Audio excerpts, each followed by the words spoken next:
வணக்கம் ஃப்ரெண்ட்ஸ். லட்சுமி அவர்கள் எழுதிய மங்களாவின் கணவன் அத்தியாயம் 1. பகல் உணவு நேரம். பிரசாத் அண்ட் சன்ஸ் நிறுவனத்தின் அலுவலக சாப்பாட்டு அறையில் வழக்கம் போல் கூட்டம். பேச்சும் சிரிப்புமாக வெளிப்பட்ட சப்த அலைகள் மங்களத்தின் தலையை பிளந்தது. ஏற்கனவே அவளுக்கு காலையிலிருந்து தலைவலி, வீட்டு வேலைகளினால் ஏற்பட்ட அயற்சி, உடல் வேறு புண்ணாக நொந்து கொண்டிருந்தது. 10 நாள் லீவுக்கு பின் அலுவலகத்தில் தனது ஆசனத்தில் வந்து காலையில் உட்கார்ந்த போது மேஜையை பார்த்து ஒரு கணம் திடுக்கிட்டே போய்விட்டாள். அவள் கவனிக்க வேண்டியவை அனைத்தையும் தலைமை கணக்கர் பதஞ்சலி அவள் மேஜை மீது அடுக்கி வைத்திருந்தார். வருஷம் முழுவதும் உழைத்ததன் ஊதியம் தானே அந்த விடுப்பு நாட்கள். அவள் அலுவலகத்தில் இல்லாத நாட்களில் ஏற்பட்ட வேலைகளை எல்லாம் திரும்பி வந்ததும் ஒட்டுமொத்தமாக அன்று கவனிக்க வேண்டுமா? இது என்ன நியாயம்? ஏன் ஐயா இப்படி வயிற்றுச்சிலை கொட்டி கொள்றீங்க? சந்தன பொட்டு மீது குங்கும பொட்டு மின்ன காவி பற்களை காட்டி குழைந்து சிரிக்கும் அந்த தலைமை கணக்கர் பதஞ்சலி மீது சுல்லென்று எரிந்து விழ வேண்டும் என்றுதான் அவளுக்கு எடுத்த எடுப்பிலே ஆத்திரம் பற்றி கொண்டு வந்தது. ஏற்கனவே அவளுக்கு அந்த அலுவலகத்தில் பல பட்டங்கள், சண்டைக்காரி, சிடுமூஞ்சி, ஐயோ அவள்கிட்ட மனிதன் பேசுவானா, ஆள் கொல்லியா, பலாக்கா முரடு இத்தியாதிகள். 10 நாள் லீவுக்கு பின் அலுவலகத்துக்கு வந்ததும் கணக்கர் பதஞ்சலியுடன் மோதல் ஏன், அவர் போக்கில் போகட்டும் என்று எண்ணியபடி வேலையை துவங்க ஃபைல்கள் பக்கம் திரும்பிய போது அடுத்த தடுப்பிலிருந்து கணக்கர் பேசியது கணீர் என்று அவள் காதுகளில் வீழ்ந்தது. பதிலளித்துவிட்டு மெல்ல சிரித்த பெண் குரலை கேட்டு அவள் நெஞ்சி படப்படவென்று அடித்து கொண்டது. கூப்பென்று புரண்டெழுந்த கோப உணர்வு மார்பை அடைக்க கண்ணிமைகளை நீர் சுட கீழுதட்டை கடித்த வண்ணம் ஒரு கணம் வேலை செய்ய தோன்றாதவளாக இருந்தாள். மங்களம் என்று அவளுக்கு அவளது பெற்றோர் அவளது பாட்டியின் பெயரை வைத்து விட்டிருந்தனர். பாட்டி மங்களம் 80 வயது வரை மஞ்சளும் குங்குமமாக சௌபாக்கியங்கள் நிறைந்தவளாக, பழுத்த சுமங்கலியாக, நிறைவான வாழ்க்கையில் திளைத்து மகிழ்ந்த திருப்தியுடன் ஒரு தலைவலி காய்ச்சல் என்று சொல்லாது ஆரோக்கியமாக வாழ்ந்துவிட்டு பக்கத்து தெருவில் நடந்த கதா கலட்சபத்தில் ராமாயணத்தை முழுவதும் கேட்டுவிட்டு பட்டாபிஷேக வைபவத்தில் கலந்து கொண்டு விட்டு வந்து வீட்டில் படுத்தவள் அப்படியே வைகுண்ட பதவியை எய்துவிட்டாள். ஆனால் பேத்தி பெயர்தான் மங்களம் என்ற நிலை.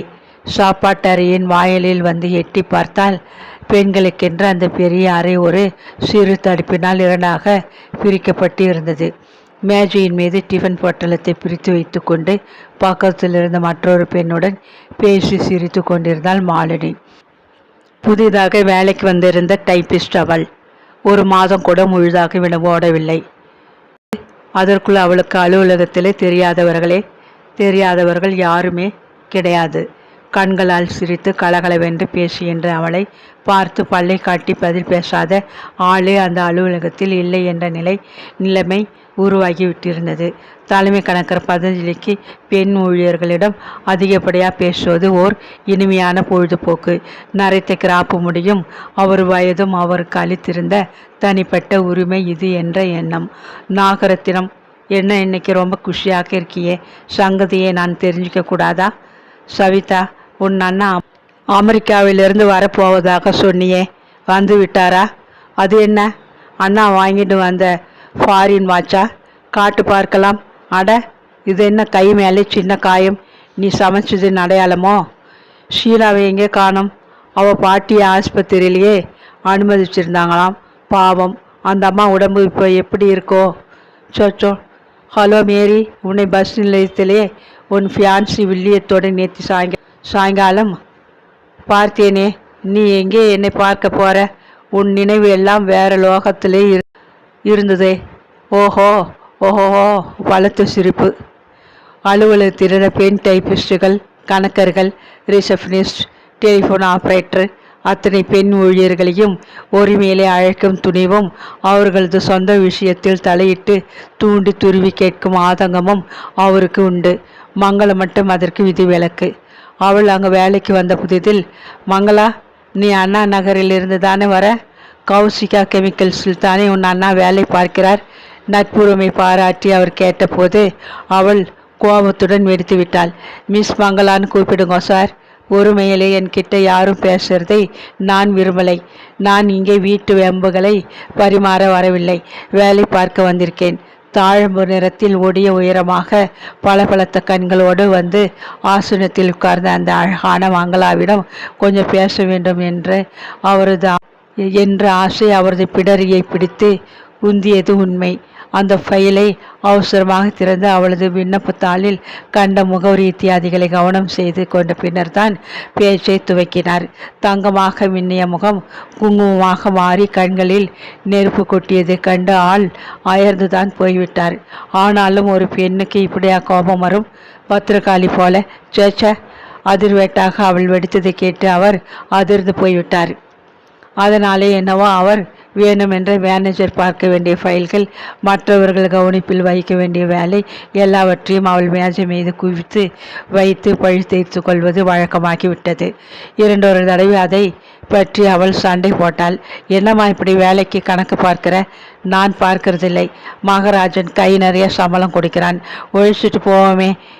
இந்த சரீரத்தை நிறுத்தி வச்சு கணக்கு பார்த்தா சுட போறா என்று வேதாந்த விசாரணையில் இறங்கி விடுவார். கடைக்கண்ணால் அவள் மேனியை தழுவி நிற்கும் உள்ளி அல்லது அமெரிக்கன் ஜார்ஜெட், தலையில் சூடியிருக்கும் மல்லிகை பூச்சரம் இவைகளை நோட்டமிடுவார். அவரது உதடுகளில் நெளியும் ஏளன புன்னகையின் பொருளை அவள் புரிந்து கொண்டு விடுவாள். பெயரை சொன்னாலே துரதிர்ஷ்டம் துரத்தி கொண்டு வருகிறது. இந்த அலங்காரம் எல்லாம் யாருக்கு? சொல்லாமல் சொல்லும் அவர் பார்வை நெஞ்சில் நெருப்பு துண்டாக விழ அவள் துடித்து பொங்கி போவாள். ஊர் வம்பை சேகரிப்பது அவருக்கு இன்னொரு இனிய பொழுதுபோக்கு. எப்படியோ அவளை பற்றி அந்த துயர செய்திகளை தெரிந்து வைத்து கொண்டிருந்தார். அதோடு மட்டுமல்லாது அலுவலகத்திலிருந்து அத்தனை பேருக்கும் தெரிவித்து விட்டிருந்தார். அந்த புண்ணியம் அவருடையது. வயதாகியும் இப்படி ஒரு விவேகம் இல்லாது ஏன் சிலர் இருக்கிறார்கள்? அவருக்கு இப்படி ஒரு பெண் இருந்திருந்தால் பொங்கி வந்த துயரத்தையும் ஆத்திரத்தையும் விழுங்கி கொண்டு அவள் அந்த புதிய டைப்பிஸ்ட் மாலினியை பாராதவள் போல வேகமாக அறையை தாண்டி மாடிப்படிகளில் இறங்கி தோட்டத்திற்குள் புகுந்தாள். அந்த அலுவலகத்தின் கட்டிடம் அந்த பகுதியில் ஒரு பெரிய தோட்டத்திற்குள் அமைந்திருந்தது. பிரசாத் அண்ட் சன்ஸ் காசிலிருந்து கன்னியாகுமரி வரை பிரசித்தி பெற்ற பலதரப்பட்ட வியாபார நிறுவனங்களை கொண்டதொரு பிரம்மாண்டமான ஸ்தாபனம். பெங்களூரில் விவசாய மின் விசை சாதனங்கள் தயாரிக்கும் தொழிற்சாலை, ஆந்திர பிரதேசத்தில் உப்புகளும் உரங்களும் தயாரிக்கும் தொழிற்சாலைகள், சென்னை, பம்பாய், பெங்களூரில் மொத்த வியாபார கிடங்குகள், பெங்களூர் தலைமை அலுவலகம், பம்பாய், சென்னையில் கிளை அலுவலகங்கள் என்று பரவி கிடந்த பிரபலமானதொரு அமைப்பு அது. நுங்கம்பாக்கத்தில் இருந்த பெரியதொரு பங்களாவை வாங்கி சீர்திருத்தி அலுவலகமாக்கி விட்டிருந்தார் முதலாளி பிரசாத். 10 கிரவுண்டுக்குள் கட்டப்பட்ட கட்டிடம் அது. சுற்றிலும் ஏற்கனவே அழகானதொரு தோட்டம் இருந்தது. அதை அவர் அப்படியே விட்டு வைத்திருந்தார். அதனால் என்னவோ அலுவலகத்திற்கு நுழையும் முன்பே இன்னும் கொஞ்சம் நேரத்தில் ஃபைல்களுடன் ஒரு கம்ப்யூட்டராக மாறி எந்திரமாக்கிவிடப் போகிறோம் என்ற நினைவே அவளுக்கு ஏற்பட்டதில்லை.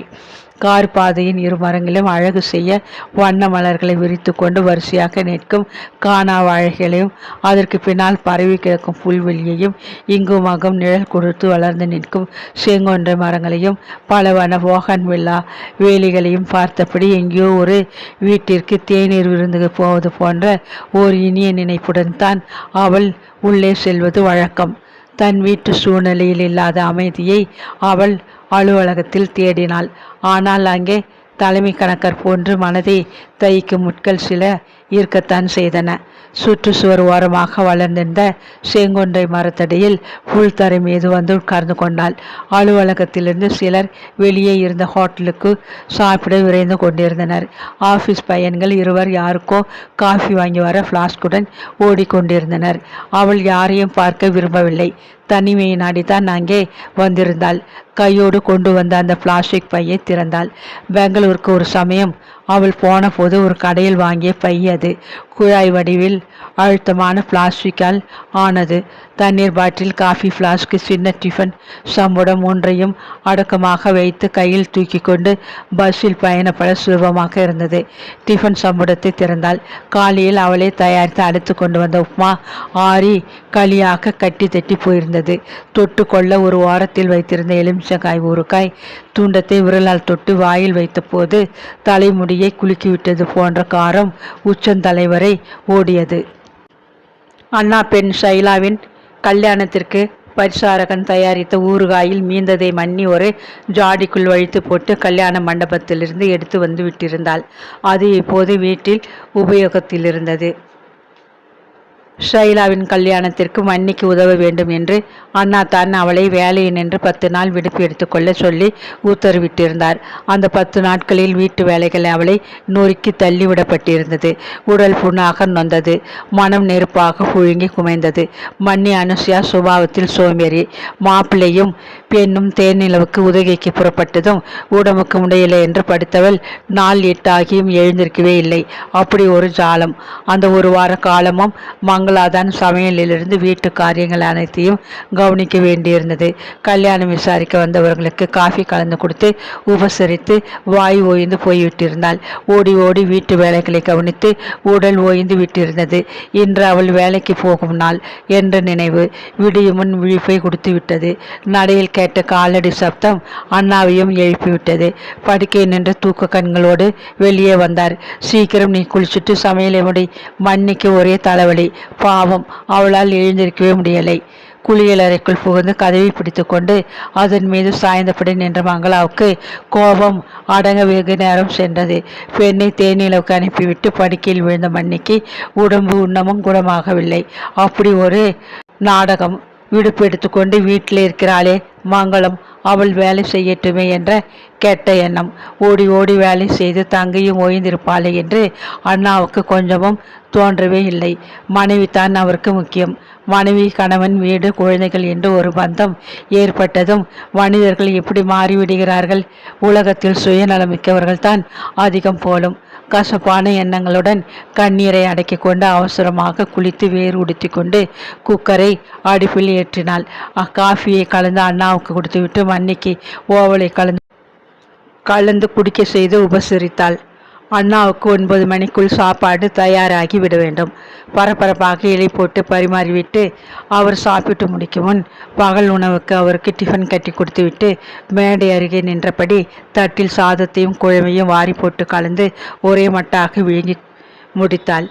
தோளில் தொங்கு பை, கையிடுக்கில் குடை, வலது கையில் டிஃபன் பை என்ற கோலத்தில் ஓட்டமும் நடையுமாக ஓடி பஸ்ஸை பிடித்து நிலையத்தில் இறங்கி வேகமாக நடந்து நெஞ்சு வெடிக்க மாடிப்படிகளில் தாவி ஏறி தன் மேஜைக்கு பின்னால் வந்து அமர்வதற்குள் அவளுக்கு மூச்சு திணறியது.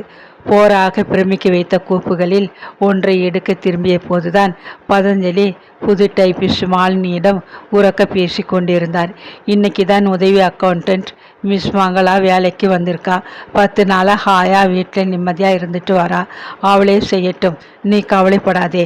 குப்புசாமி சாரின் ஃபைல்களை கூட அந்த மேஜை மேலேயே வச்சிருக்கீங்களே.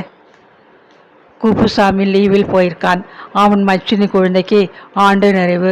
குருவாயூர் வரை போயிருக்கான். பாவம், சுவாமி தரிசனம் பண்ணி கொண்டு வர 2 நாள் ஆகும்.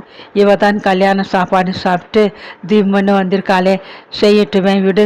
மங்களத்துக்கு கல்யாணமா சார்? பதஞ்சலி இடி இடி என்று சிரித்தார். அவள் அண்ணா பெண்ணுக்கு கல்யாணம், மங்களத்துக்கு கல்யாணம்னு உறக்க சொல்லிடாதே. ஏன் சார்? அவளுக்கு அப்படி ஒன்றும் வயசாகிடலையே. என்கிட்ட கேள் சொல்கிறேன். அவளுக்கு 28 வயசாகிறது. 2 தடவை கல்யாணம் நிச்சயமாக்கி நின்று போச்சா? அடப்பாவமே, இவளுக்கு அனுதாபப்படாதே. செத்து தொலைச்சானுங்களே, அவனுங்களை பற்றி அனுதாபப்படு. கல்யாணம் நிச்சயமாகி நடக்கிறதுக்கு 2 நாள் முன்னால் முதல் மாப்பிள்ளை திடீரென்று வயிற்று வலி வந்து ஆஸ்பத்திரி ஆப்ரேஷன் மேஜியில் ஆல் க்ளோஸ். 2வது தடவை நிச்சயிக்கப்பட்ட மாப்பிள்ளை பரதேசி கோலத்தின் போது மாரடைப்பில் பரலோகம் போயிட்டான். இப்போ மங்களத்தை பார்த்து எந்த ஆம்பளைகளாவது சிரித்தால் கூட போதும், ஆஃபீஸ் நிலைப்படியில் தலையிடிச்சுண்டு காயப்படுத்தி கொண்டு விடுவார்கள். அப்படி அவளுக்கு ஒரு தரித்திர ஜாதகம். வேறு ஏதாவது பேசு. அவளை பற்றி பேசினா எனக்கு ஏதாவது ஆபத்து வந்துவிடும். பிள்ளைக்குட்டிக்காரன் நான். பத்திரமா வீடு போய் சேரணும். அவரது சிரிப்பு தன் மீது நெருப்பாக எரிவதை உணர்ந்தாள். இன்னமும் அது எரிந்து கொண்டே இருப்பது போன்றதொரு திகைப்பு. இப்போது அப்பா மட்டும் உயிருடன் இருந்தால் அவளுக்கு இப்படி ஒரு அவல நிலை ஏற்பட்டிருக்குமா?